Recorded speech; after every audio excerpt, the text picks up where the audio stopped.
priatelia, už je tu moment štartu, kedy budeme svedkami výstrelu do vzduchu a tým pádom sa jazdci presunia svoje stroje. Čo? A budú sa snažiť v tejto zimnej štvorkolku dostať do chodu a bojovať na 7-kilometrovej trati v 4-hodinovom vytrvalostnom závode. Zaželajme chlapcom veľa úspechov, hlavne aby sa nezranili, aby bojovali v rámci Fairground. V týchto chvíľach je odštartované! V týchto chvíľach je odštartované kategórie na 500!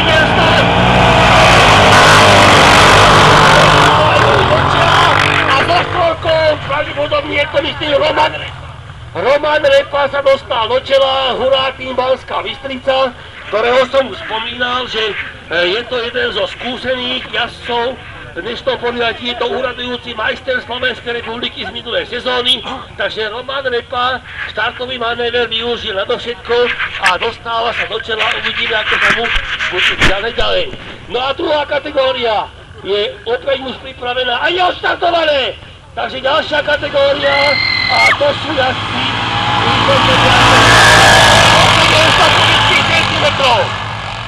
Celkovo je ich 5. No, až športové vzadu.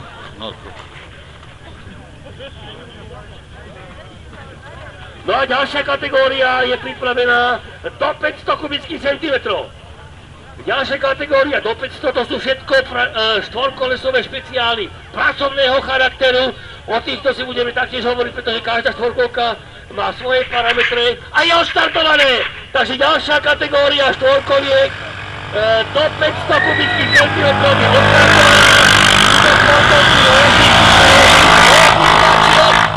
No a vidíte jazdci aj napriek tomuto kaskému snežnému povrchu trate si dokážu svojou rýchlosťou nájsť tú vhodnú stopu a bojovať na tejto 7-kilometrovej trati. Ako posledná kategória je pripravená štvorkolky športové, je odštartované a v týchto chvíľach jazdci nasadajú do štvorkolkových špeciálov.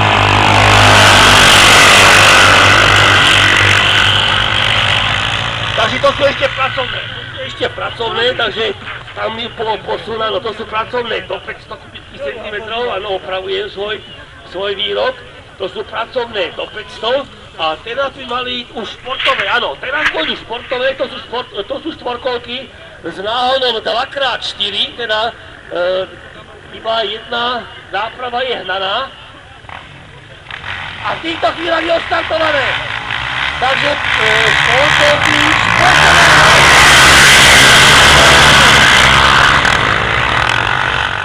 no a milí priatelia, takže to bola prvá rada, pôjde teraz druhá rada.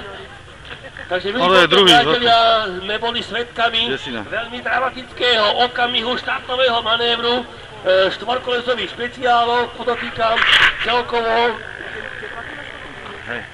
Áno, a v týchto chvíľach je pokyn do poslednej skupiny jazdcov štvorkolesové špeciály. Už sú v chode a jazdci to